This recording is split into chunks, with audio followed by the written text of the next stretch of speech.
Here is every wager I placed at UFC Vegas 112. Before I get into my actual wagers for this week, I do want to go over the totality of 2025. So every single week, I input my wagers into Bet MMA, and for the year 2025, we're down a half unit.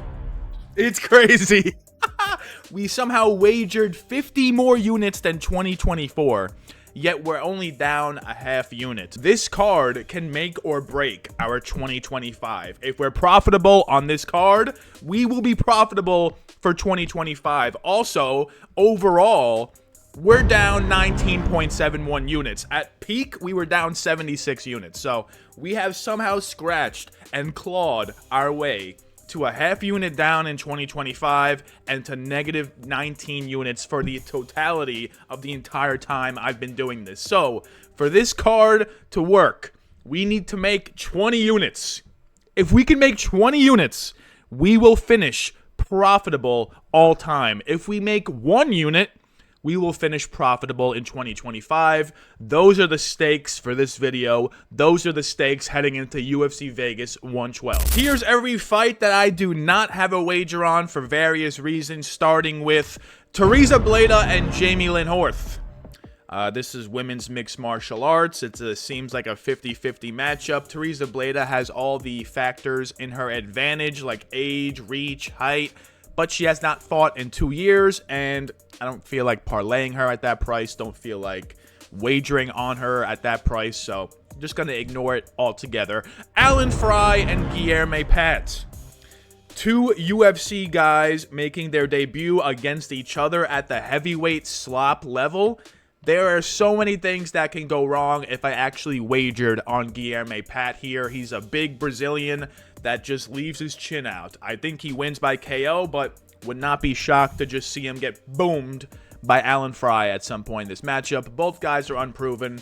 I don't really like putting my money on unproven guys. Luana Santos and Melissa Croden. I think this fight is actually super high level, super 50-50. I do lean Luana Santos to win by decision. I don't feel like wagering on Luana. It is women's mixed martial arts, like I said, after all, at the end of the day. And I do actually want to see Melissa Croden win this fight. I think it would be more entertaining for the division if she were to win, since she is a potent finisher. All 7 of her wins are by finish. No wagering for me on this one. We also got Morgan Charrier and Melquizael Costa. I think Morgan Charrier wins by split decision. I think Melky Costa wins the first round. I think Morgan Charrier wins rounds 2 and 3. So if that's what I think, maybe we can get a live wager here. Since Morgan Charrier, I think he's going to lose round 1. He will probably be the underdog heading into round 2. So maybe a live wagering spot for that fight. And we also got Brandon Royval and Manel Kape. The main event.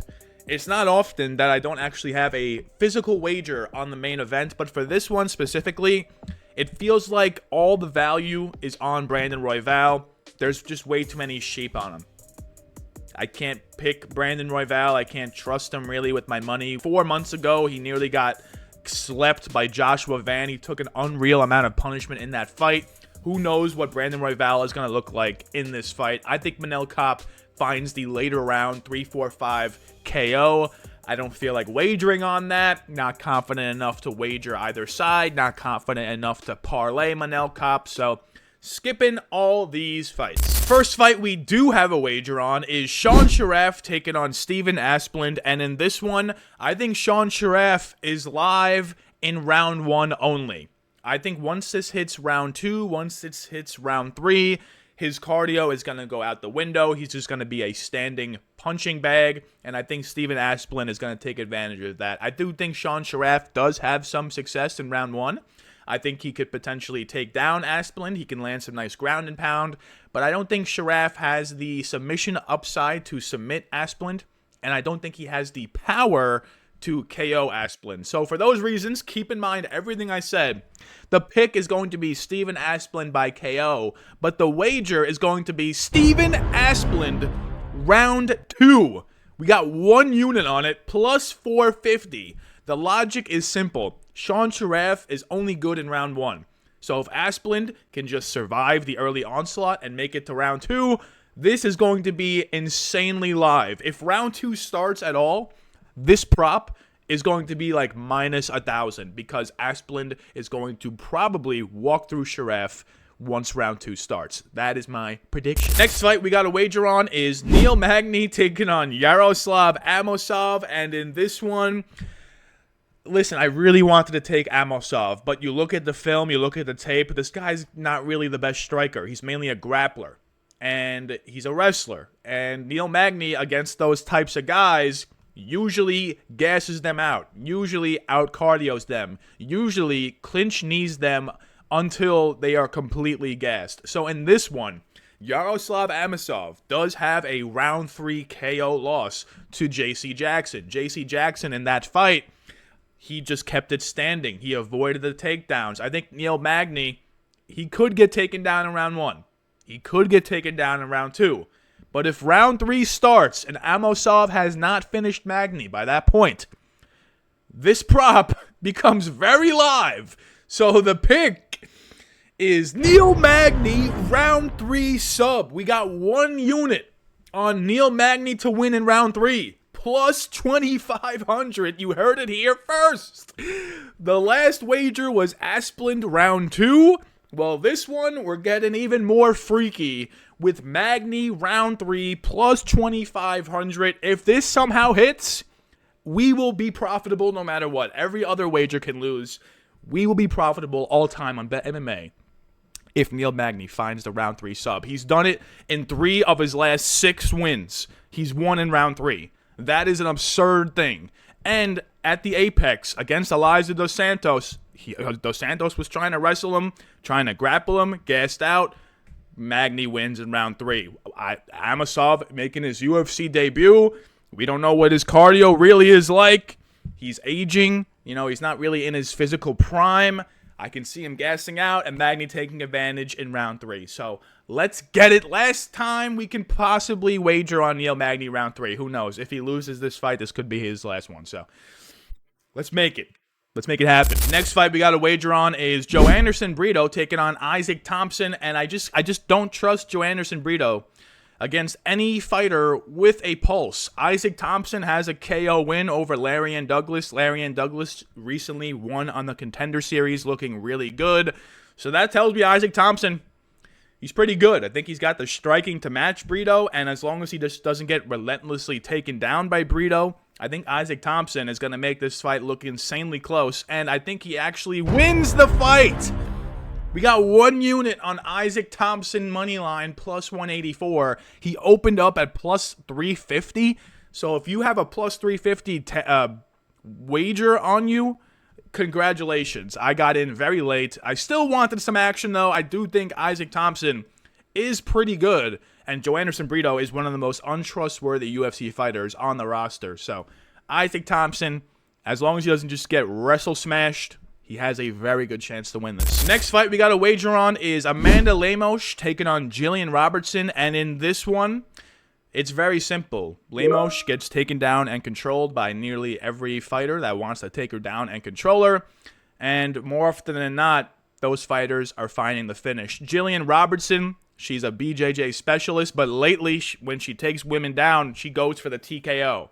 So for those reasons, the wager is going to be 1 unit on Gillian Robertson inside the distance. I'm not sure if she's going to find the sub or the KO. Both are very live. If she just ground and pounds away, the ref could step in, granting her the KO. If she decides to go for the rear naked, she'll get the sub. Not confident enough to pick either method, so we're going to jam them together. 1 unit on Robertson inside the distance. Next fight we got a wager on is Bobby Green taking on Lance Gibson Jr. And I just, listen, Lance Gibson Jr., he is making his UFC debut on short notice, but he fought at Bellator. He has high-level MMA experience.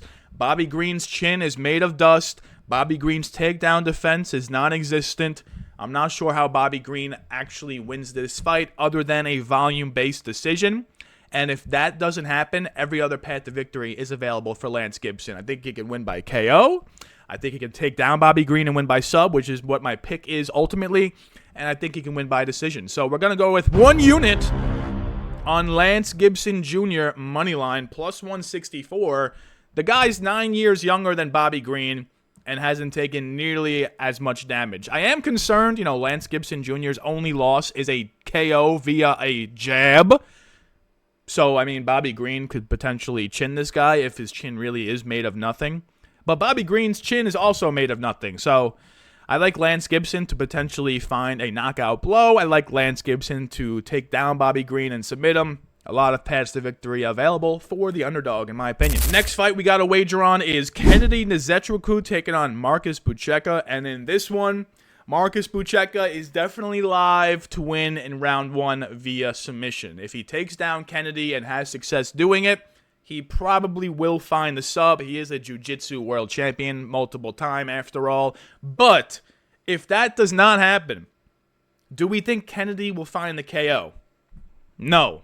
I actually don't. Marcus Buchecha, if there is one thing to like about him, it's that he's durable. He does gas out. He doesn't have good striking, but he is durable. So for those reasons, I like Kennedy to survive round 1. And if he's not going to find the KO in rounds 2 or 3, we're going to do 1 unit on Kennedy Nzechukwu by decision plus 500. I think if this hits the scorecards, that's a bad look for Buchecha. I don't think Buchecha's style is that where the judges will score fights for him. He's mainly grappling without landing any punches. He's mainly grappling trying to submit you. And if the grappling to submit you does not work out, well, he just laid on top of you for 3 minutes, landed no damage. Kennedy lands 1 big shot to the stomach. The round goes in Kennedy's favor. So 1 unit on Kennedy Nzechukwu by decision. He's won by decision before in the UFC, and now he's fighting someone who's very durable and will probably just try to grapple him for 3 rounds, which I don't think will work out. We also got 1 parlay for you. These are my 2 most confident picks on the card. You jam them together. Let's see what we come up with. First leg is going to be Cezary Oleksiejczuk taking on Cezary Almeida. I think Cezary, he's 11 years younger than Almeida. Almeida's been rocked and wobbled by lesser opponents than Cezary. And also, it's kind of crazy. This is Cezary's UFC debut, but he has triple the amount of MMA experience that Cezary Almeida has. So I love Cezary to find the knockout on Almeida. I'm going to take him on the money line. And we're going to parlay him with Kevin Vallejos, minus 300 against Giga Chikadze. Another one where Kevin Vallejos, I think, is 9 years younger than Giga. This parlay is perfect, in my opinion, because we got the younger fighter by 9+ years on our side, and we have 2 guys that are just seemingly completely washed. Giga Chikadze is seemingly completely washed. Cezary Almeida, seemingly washed, nearly lost to Ihor Peteria. I think we're getting good odds, minus 106. I got 4 units on this. And the Finz Hammerlock, my weekly most confident underdog pick of the card. Last week we slapped on Manuel Torres. This week we're going with someone that it's going to be tough, all right? I only have 2 underdogs wagered on this entire card, and they're both short notice opponents. I got to pick one of them. Isaac Thomson, I think if it was a full fight camp, I'd be more confident, but the Finz Hammerlock this week is going to be Lance Gibson Jr. against Bobby Green. Bobby Green minus 230. The guy's, 39 years old? The guy has no chin. The guy can't defend a single takedown. Lance Gibson Jr. has every path available to win this fight as long as he just doesn't get slept in the first minute by, a Bobby Green jab. So we like Lance Gibson to win. We got a unit on him, like previously said, and we're going all in on him for the Finz Hammerlock. Make sure you leave a like and comment me your favorite underdog pick this week. If it hits, I'll shout you out in the next video. This is going to be my last video probably for a while unless I come up with some creative ideas in the next month.